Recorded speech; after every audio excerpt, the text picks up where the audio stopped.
இனி summer holidays கண்ணு call GT ஹாலிடேஸ்க்கு பண்ணு. South India's number 1 travel brand. குறைந்த விலை நிறைந்த தரம், தங்கள் தேவைகள் அனைத்தும் ஒரே இடத்தில். ஜெயச்சந்திரன். வீட்டுக்கு வீடு வாசப்படி திங்கள் முதல் வெள்ளி வரை மாலை 6:30க்கு உங்கள் விஜயில். அப்போ இருக்கிற விஜய்க்கும் இப்போ இருக்கிற விஜய்க்கும் நிறைய பிரபலமான ஒரு வளர்ச்சி ஒன்று இருக்குல்ல. அவருடைய ஃபேன்ஸ் இப்போ பார்க்கறதுக்கு மறுபடியும் விரும்பினாங்க. இந்த தலைமுறையில் விஜய் ரசிக்கிற ஃபேன்ஸ் எல்லாம் அந்த ரிலீஸ் அப்போ பிறந்தவங்களே கிடையாது. யோ கில்லி பார்த்து ஒன்று லவ் பண்ணையா, இதோ இவனை கட்டிக்கிட்டு இதை பெற்றேன், இவ்வளோ வருஷம் கழிச்சு வெயிட் பண்ணிட்டு இருக்கேன், அட்லீஸ்ட் கிடைச்ச அந்த ஃபோட்டோ கூட எடுக்கக்கூடாது நான் அப்படின்ட்டா. இல்லைம்மா அது இல்லை, என்ன சண்டைக்கே வந்துட்டான். அந்த அன்பை நான் பார்த்துட்டு எம்மா தாய். எங்களுக்கு ஸ்டார்டம் வர்றது இந்த மாதிரியான சில ஸ்டார்ஸோட நடிச்சதுனால அவங்களுடைய ஸ்டார்டமும் நமக்கு வருது. நம்ம அது ஒத்துக்கணும். அவனுடைய ஃபேன்ஸ் எல்லாம் வந்து நம்ம ஸ்டாரோட நடிச்சிருக்காரு.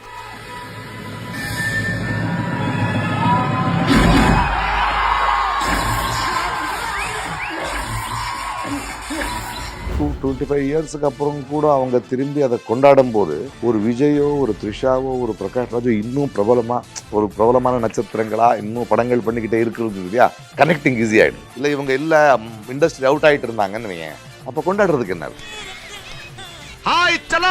ஆனா வளரும், அதை மக்கள் அப்படியே தூக்கிட்டு போயிடும். ஒரு தடவை ஒரு ஃப்ளூட்ல இருந்து மியூசிக் போனதுக்கு பிறகு ஃப்ளூட்டுக்கு அதுக்கு மேலே எந்த உரிமையும் கிடையாது. அதை கேட்டு தலையாட்டி அவன் 10 பேருக்கு சொல்லி அப்படி போயிடும்.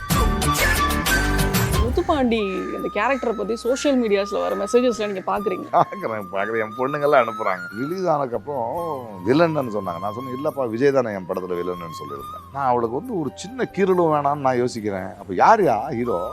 என் கதையில் அந்த படம் நடிக்கும்போது நான் ஹீரோ, த்ரிஷா ஹீரோயின், வில்லன்னா வந்தாரு. வில்லன்னா வந்து என் பொண்ணை தூக்கிட்டு போனாரியா? அன்னைக்கு இருந்த காலகட்டம் மதுரை அப்படின்னாலே வந்து அடித்தடி வெட்டு குத்துனது. இன்னைக்கு அது வந்து தமிழ் சினிமாவில் நிறையவே மாறி இருக்கு அப்படின்னு சொல்லலாம். தமிழ் சினிமா மாற்றத்தை நீங்க எப்படி பாக்குறீங்க? மாற்றம் ஒன்றே மாறாதது. ஜெய்பீம் வரும், வெற்றிமாறனும் வரும், தனுஷ் திருச்சிற்றம்பலம் பண்ணுறான். ஒரு 20 வருஷத்துக்கு முன்னாடி இருந்த தனுஷ் எங்க இப்படி வந்த சூர்யா ஒரு ஜெய்பீம் எடுக்கிறது என்ன? ஸோ இது லாட் ஆஃப் வளர்ச்சிகளும் தெரியுது, மாற்றங்கள் தெரியுது, சிந்தனையில் மாற்றங்கள் தெரியுது, படைப்பில் மாற்றம் தெரியுது. சார் வணக்கம். வணக்கம். எப்படி இருக்கீங்க சார்? நல்லா இருக்கு. பிரகாஷ் ஆச்சாரை பார்க்குறப்போ கில்லி ரீரிலீஸ் டைமில் கில்லி பற்றி பேசாமல் போனால் எங்கள் ஆஃபீஸில் என்ன உள்ளே சேர்க்க மாட்டாங்க. ஸோ எப்படி இருக்குது சார் கில்லி ரீரிலீஸ் ரெஸ்பான்ஸ்? இருக்குது பாருங்களேன். அது ஒரு 22 டிகேட்ஸ் ஆகிடுச்சா. ஒரு 17 வயசு பையன் ஒரு 15 வயசு இளைஞன் ஆய்ச்சலாங்கிறான். அவன் பிறக்கிறதுக்கு முன்னாடி வந்த படம். அந்த படத்தோட தனித்துவம் என்னன்னா, அது ரிலீஸ் ஆகும்போது அதுக்கப்புறம் எவ்ரி வீக் டிவியில் பார்த்து இன்றைக்கி வாட்ஸ்அப்பு எஸ்எம்எஸ்லாம் செல்லம் வாங்குறது கூட ஒரு வருடாக வந்துடுச்சு. மக்களோட அன்பு தான், அந்த மக்களோட அன்பு தான். அது ரொம்ப சந்தோஷமாக இருக்குது. எக்ஸ்பெக்ட் பண்ணீங்களா சார் இவ்வளோ பெரிய ரெஸ்பான்ஸ்? எதிர்பார்க்க முடியாது. நீங்கள் ஒன்று செஞ்ச வேலை அது போக தான் வளரும். அது வளர்ந்ததுக்கு அப்போ எவ்வளவு வளரும்னு தெரியாது. செய்யும்போது கொஞ்சம் உண்மையாக தெரிஞ்சவங்க. அப்போ ஒரு விஜய், அப்போ இருக்கிற விஜய்க்கும் இப்போ இருக்கிற விஜய்க்கும் நிறைய பிரபலமான ஒரு வளர்ச்சி ஒன்று இருக்குல்ல. ஸோ அவருடைய ஃபேன்ஸ் இப்போ பார்க்கறதுக்கு மறுபடியும் விரும்பினாங்கன்னு. இப்போ இந்த தலைமுறையில் விஜய் ரசிக்கிற ஃபேன்ஸ் எல்லாம் அந்த ரிலீஸ் அப்போ பிறந்தவங்களே கிடையாது. நம்ம அதை தான் பார்க்கணும். தட் நம்ம சிம்பிளாக ஒரு பியூட்டிஃபுல்லான எக்ஸாம்பிள் சொல்ல. நான் கோயம்புத்தூரில் இது கூட தான் பேட்டியில் பேசிகிட்டு இருந்தேன். அன்பு பாருங்களேன். நான் அந்த கோயம்புத்தூரில் இறங்கினோன்னு அன்னபூர்ணாங்கிற ஒரு ரெஸ்டாரண்ட்டுக்கு டிஃபன் சாப்பிட போவேன். பிடிக்கும் எனக்கு யூஸ்வலி போயிடுவேன். எனக்கு அந்த 5 ஸ்டார் ஹோட்டல்ஸ் எல்லாம் பிடிக்காது மக்களோட. பட் கொஞ்சம் கேப் போட்டு ஓரமாக நானும் ரெஸ்டாரண்ட்டை சாப்பிட்டுட்டு இருந்தோம். திடீர்னு ஒரு பெண் குழந்தை அங்கேருந்து இங்கேருந்து பார்க்க அவங்க அம்மா அவங்க பேக்காக உட்காந்துருந்தாங்க. அம்மாவுக்கு சொல்லிச்சு. அந்த பொம்பளைக்கு ஒரு 45 இருக்கும். திடீர்னு திரும்பி பார்த்து ஃபோனை எடுத்து வீடியோ ரெக்கார்ட் பண்ண வந்துட்டாங்க. நான் கொஞ்சம் கஷ்டமாச்சு எனக்கு. ஏம்மா சாப்பிட்டுட்ருக்கேன், இந்த நிம்மதியாக விடலாமே. ரியாக்ஷன் பார்க்கணுங்க. யோ கில்லி பார்த்து ஒன்று லவ் பண்ணையா, இதோ இவனை கட்டிக்கிட்டு இதை பெற்றேன், இவ்வளோ வருஷம் கழிச்சு வெயிட் பண்ணிட்டு இருக்கேன், அட்லீஸ்ட் கிடைச்ச அந்த ஃபோட்டோ கூட எடுக்கக்கூடாது நான் அப்படின்ட்டா. இல்லைம்மா அது இல்லை, என்ன சண்டைக்கே வந்துட்டான். அந்த அன்பை நான் பார்த்துக்கிட்டேன். எம்மா தாய். முத்துப்பாண்டி மேலே இருக்க ஒரு சரி, நான் என்ன சொல்ல வரேன், அந்த அன்புக்கு பாசத்துக்கு என்ன பேசுவீங்க நீங்கள்? எங்கேயோ போகிறேன், 7 வயசு 8 வயசு ஸ்கூலுக்கு போகிற குழந்தைங்க செல்லம் செல்லோன்றானுங்க. அது அவங்களுக்கு என்ன சம்பந்தம்? ஸோ அது மக்கள். இன்னொன்று, ரெண்டாவது, ரீரிலீஸ் ஆகும்போது ப்ராபபிளி அந்த விஜய்க்கு இப்போ இருக்கிற ஒரு வளர்ச்சி இருக்குல்ல, அவருடைய ஃபேன்ஸோட வளர்ச்சி, அவங்களுக்கு கொண்டாடுறதுக்கான ஒரு வாய்ப்பு கிடைச்சிருக்கலாம். ஸோ என்ன மாதிரி நடிகர்கள் எல்லாம் வந்து நல்ல நடிகனோ திறமைசாலியோ நல்ல நல்ல கதாபாத்திரம் பண்ணாலும் எங்களுக்கு ஸ்டார்டம் வர்றது இந்த மாதிரியான இருக்கிற ஸ்டார்ஸோட நடிச்சதுனால அவங்களுடைய ஸ்டார்டமும் நமக்கு வருது. நம்ம அது ஒத்துக்கணும். அவனுடைய ஃபேன்ஸ் எல்லாம் வந்து நம்ம ஸ்டாரோட நடிச்சிருக்காருங்க. So it is a combination of lot of things. அவர் தெலுங்கில் நான் அந்த படம் பண்ணியிருந்தேன்.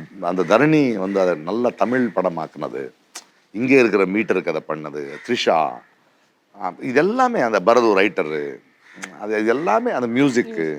ஸோ இந்த மாதிரி பல விஷயங்கள் வேலை பார்த்துருக்கு. அது அது அது எப்படின்னா அது சொல்ல முடியாது. அது வளர்ச்சியோட நான் தான் சொல்ல முடியாது. அது தானாக வளரும். அது மக்கள் அப்படியே தூக்கிட்டு போயிடும். ஒரு தடவை ஒரு ஃப்ளூட்டில் இருந்து மியூசிக் போனதுக்கு பிறகு ஃப்ளூட்டுக்கு அதுக்கு மேலே எந்த உரிமையும் கிடையாது. அதை கேட்டு தலையாட்டி அவன் 10 பேருக்கு சொல்லி அப்படி போயிடும். அது நம்ம எதிர்பார்த்து பண்ணுற வேலை இல்லை. ஸோ கில்லியோட வெற்றியும் கில்லியோட கொண்டாட்டமும் மொத்தமாக மக்களோட பெரும் பியூட்டிஃபுல்லு. அண்டு இன்னொரு பியூட்டிஃபுல்லான ஒரு 25 இயர்ஸுக்கு அப்புறம் கூட அவங்க திரும்பி அதை கொண்டாடும் போது ஒரு விஜயோ ஒரு த்ரிஷாவோ ஒரு பிரகாஷ் ராஜோ இன்னும் பிரபலமான நட்சத்திரங்களா இன்னும் படங்கள் பண்ணிக்கிட்டே இருக்கிறது இல்லையா, கனெக்டிங் ஈஸி ஆகிடும். இல்லை இவங்க இல்லை இண்டஸ்ட்ரி அவுட் ஆகிட்டு இருந்தாங்கன்னு வைங்க, அப்போ கொண்டாடுறதுக்கு என்ன இருக்குது?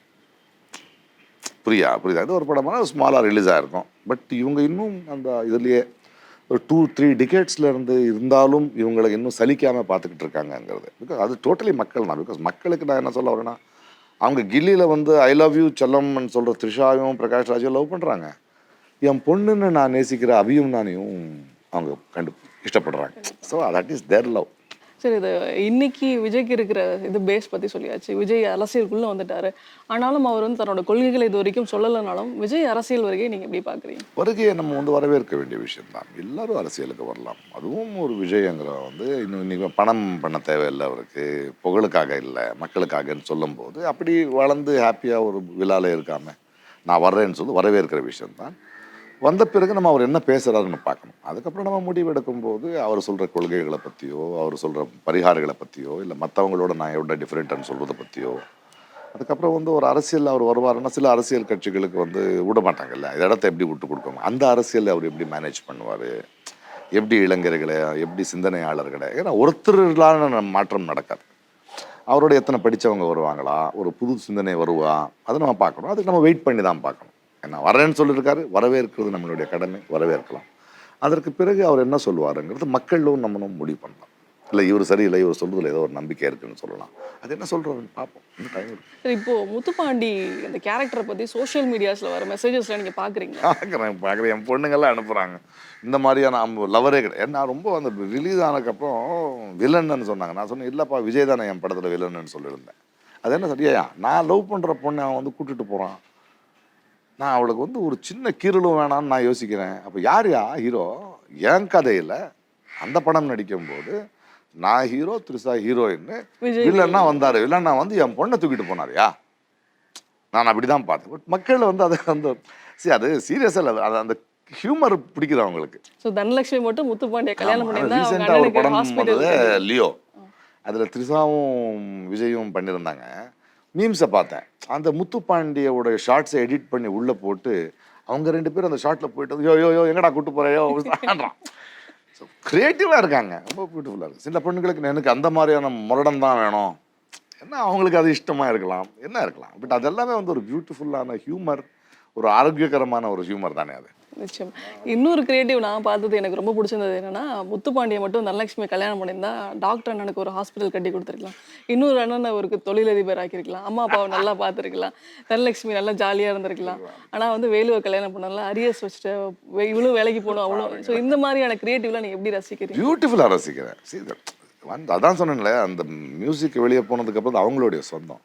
So they have been very beautiful and ஒரு நல்ல கொண்டாடக்கூடிய ஒரு பியூட்டிஃபுல்லான திஸ் திங்ஸ். அது நம்ம 3 பேருக்கும், தரணிக்கும் இருக்கட்டும், விஜய்க்கு இருக்கட்டும், த்ரிஷாக்கு இருக்கட்டும், எனக்கு இருக்கட்டும், அதை நம்ம 3 பேருக்குமே 20 ஆண்டுகளுக்கு பின்னாடி கூட அப்படியே இருக்கு. எனக்கு நான் வந்து ரீசெண்டாக ஒரு படம் பண்ணேன் விஜயோட. அப்போது செட்டு கிட்டத்தட்ட 14 வருஷம் ஆச்சு நம்ம 2 பேரும் நடிச்சு.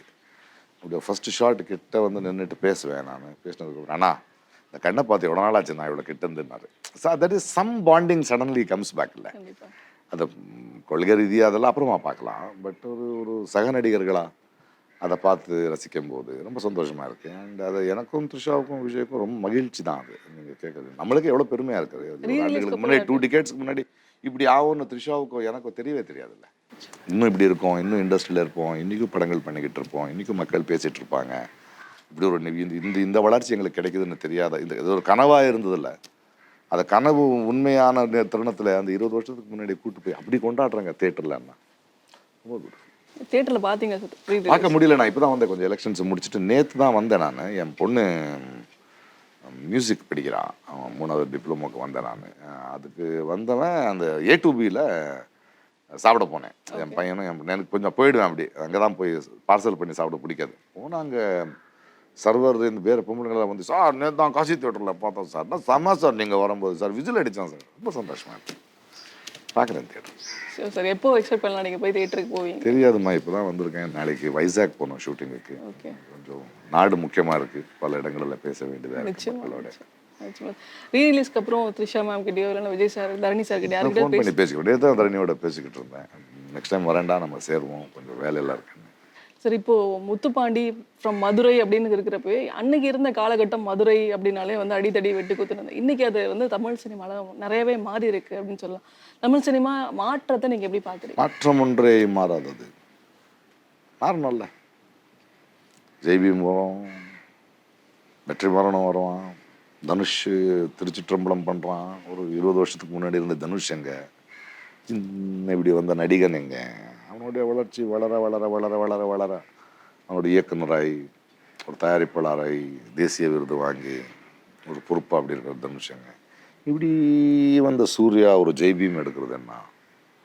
ஸோ இது லாட் ஆஃப் வளர்ச்சிகளும் தெரியுது, மாற்றங்கள் தெரியுது, சிந்தனையில் மாற்றங்கள் தெரியுது, படைப்பில் மாற்றம் தெரியுது. ரொம்ப பியூட்டிஃபுல்லான விஷயம். ஒரு ஏரியாவை பற்றி, ஒரு குறிப்பிட்ட ஜாதியை பற்றி முன்னாடி இப்போ வந்து படங்கள் அடிக்கடி வந்துட்டு இருந்துச்சு. இப்போ அந்த புரிதல் வந்துருக்கு இல்லையா? ஆமாம், புரிதலுக்கு டைம் ஆகும்ல. இன்னும் மாறணும்னு நினைக்கிறீங்களா? மாறும். அந்தந்த காலகட்டத்துக்கு தகுந்த மாதிரி மாற்றம் நடந்துட்டு இருக்கிறது. அதான் சொன்னேன், மாற்றம் ஒன்றை மாறாதது. It's a continuous process of evolution. நானே நடிகனாக மாற வேண்டியதாக இருக்குல்ல. அப்போது இருந்த ஒரு கிடி பர்ஃபார்மன்ஸ் இப்போ எல்லா படத்துலையும் பண்ண முடியாதுல்ல. அது வேறு மாதிரியான படங்கள் இருக்குது. இப்போ வந்துட்டு இருக்கிற இயக்குநர்கள் வேறு மாதிரி பார்க்குறாங்க. கில்லி பண்ணிட்டு இருக்கும்போது நீங்கள் என்ன சொல்கிறது, இந்த பாவக்கதைகள் பண்ண முடியுமா, ஒரு காஞ்சிபுரம் பண்ண முடியுமா? ஸோ அந்தந்த இயக்குநர்களை மாற்றும் போது, இன்றைய இயக்குநர்களை பார்க்கும்போது, இன்றைய நடிகர்களை பார்க்கும்போது, சின்ன சின்ன படங்களை பார்க்கும்போது என்னுடைய தேவையே இல்லாமல் இருக்குது இந்த படத்துக்கு என்னும்போது, அப்போது இந்த தேவை நான் இல்லைன்னா நான் என்ன பண்ணேன், அப்போ நான் கொஞ்சம் பாரமாயிடுறேனோ இந்த படைப்புகளுக்கு. இப்போ நான் கொஞ்சம் இறங்க வேண்டியதாக இருக்கும், நான் புதுசாக ஏதாவது கற்றுக்க வேண்டியதாக இருக்கா, நான் இல்லைன்னு நான் இருக்க மாட்டேனோ அப்படின்ற ஒரு மாற்றம் வந்துட்டு இருக்கும்போது நான் மறுபடியும் கற்றுக்கிறேன். ஸோ அந்த ஒரு மாற்றம் உங்களுக்குள்ள ஒரு நடிகனுக்கு வந்து மறுபடியும் புதுசாக பிறக்கிறதுக்கு ஒரு வாய்ப்பு கிடைக்குது இல்லை நான் தான் அப்படின்னா வீட்டுக்கு அனுப்பிச்சிடுவான். அது ஒரு பயம். பயம்னு இல்லைங்க, போயிடுவேன் அவ்வளோதான். பயம் என்ன இருக்குதுல்ல, இருக்கணும்னு நினச்சா மறுபடியும் you have to reinvent your self. இப்போ இன்னைக்கு வெப் சீரிஸ் வந்திருக்கு, சொன்னாங்க மராட்டி வெப் சீரிஸுக்கு போகும்போது அவன் பார்க்குற சூக்ஷ்மங்கள், நியூவான்சஸ் வேறையாக இருக்குது, ஒரு ஹிந்தி நியூவான்சஸ் வேறையாக இருக்குது, Marathi director, Bengali director, Kannada director, Telugu director, Tamil director. So நான் ரொம்ப கொடுத்து வச்சுவேன். பல மொழிகளில் போக முடியுது, பல சிந்தனைகளோடு இருக்க முடியுது, பல தாட் ப்ராசஸ்கள் வருது, பல மண்ணோட கதைகளுக்கு கதாபாத்திரங்களாக என்ன தேர்ந்தெடுக்கிறாங்க. அதுக்கு நான் ரெடியாக இருக்கேனா இல்லை நான் தயார் பண்ணிக்கணுமா, இந்த ப்ராசஸ் எனக்கு ரொம்ப பிடிச்சிருக்கு. So you enjoying the process. ஒரு 2.5 மணி படமும் ஒரு 15 மணி நேர வெப் சீரிஸில் ஒரு இம்பார்ட்டன்ட் ரோல் பண்ணுறது, தொடர்ந்து 60 நாள் அந்த கதாபாத்திரத்தில் இருக்கிறது, அதெல்லாம் ஒரு பியூட்டிஃபுல்லான எக்ஸாம்பிள். அஸ் ஆக்டர் அதை தாண்டி இன்னைக்கு பிரகாஷ் வந்து ஒரு சோஷியல் ஆக்டிவிஸ்ட் பிரகாஷ். அது வந்து காஷ்மீர் ஃபைல்ஸ், அப்புறம் கேரளா ஸ்டோரிஸ், இந்த மாதிரியான படங்களை பார்க்குறப்போ உங்களோட மன்னருக்கு நானும் நீங்களும் கேட்குறோம். Last year national award announce ஆச்சு, நேஷ்னல் இன்டிகிரேஷன் அவார்டு, எல்லாரையும் ஒன்று சேர்க்குற அவார்டுன்ட்டு ஒன்று இருக்குது. அது ஜெய்பீமுக்கு வரணுமா, காஷ்மீர் ஃபைல்ஸ்க்கு வரணுமா? மொழி ஜாதி எல்லாத்தையும் விட்டுடலாம், ஒரு கண்டென்ட். அது நம்ம தமிழ் சினிமாவில் வந்து ஜெய்பீமுக்கு வரணுமா, ப்ராப்பகண்டா ஃபிலிம் காஷ்மீர் ஃபைல்ஸுக்கு வரணுமா? ஜெய்பீமுக்கு தான் வரும். காஷ்மீர் ஃபைல்ஸ் கொடுத்தாங்க, என்ன பண்ணலாம்? அது உங்களோட மனநிலை இப்போ எப்படி? அது காசு போட்டு எடுக்கிற படங்கள்ங்க, அது பார்க்கலாம் எவ்வளோ ஜெயிக்கும்னு. அவன் எல்லாத்துலேயும் வர்றான்ல, காஷ்மீர் ஃபைல்ஸ் பண்ணுறான், கேரளா பண்ணுறான், கேரளா ஃபைல்ஸ் என்னதோடு பண்ணுறான், கேரளா ஸ்டோரிஸ், கேரளா ஸ்டோரின்னு பண்ணுறான். 3 லட்சத்து இத்தனை பெண்கள் காணாயிட்டாங்க, சுப்ரீம் கோர்ட்டுக்கு போச்சு. இல்லைங்க சும்மா கதை அது அப்படின்றான். அதை வந்து இவர் கர்நாடகா எலெக்ஷனில் கேரளா ஸ்டோரி பார்க்கணும், இவர் வந்து ஏதோ பிஆர்ஓ மாதிரி வேலை பார்க்குறான் மன்னர். அசிங்கமா இல்லை? அசிங்கமா இல்லை? என்னத்தை போட சொல்கிறேன்? சி. Super sir. என்ன சொல்ல வரீங்க சார் கில்லி ஃபேன்ஸ்க்கு? தேங்க்யூ செல்லம், தேங்க்யூ தேங்க்யூ தேங்க்யூ. என்ன உங்களுடைய செல்லமாக்குனதுக்கும் உங்களுடைய அன்புக்கும் உங்களுடைய கொண்டாட்டத்துக்கும் மிக்க மகிழ்ச்சி. ரொம்ப சந்தோஷமா இருக்கு. Love you all. I love you செல்லம். நிறைய விஷயங்கள் குறித்து விரிவாக பேசியிருக்கீங்க. உங்களோட கருத்துக்கும் நேரத்துக்கும் நன்றி. தேங்க்யூ. இனி சம்மர் ஹாலிடேஸ் கண்ணு கால் ஜிடி ஹாலிடேஸ்க்கு பண்ணு. South India's number 1 travel brand. குறைந்த விலை நிறைந்த தரம் தங்கள் தேவைகள் அனைத்தும் ஒரே இடத்தில். ஜெயச்சந்திரன். வீட்டுக்கு வீடு வாசப்படி திங்கள் முதல் வெள்ளி வரை மாலை 6:30க்கு உங்கள் விஜயில்.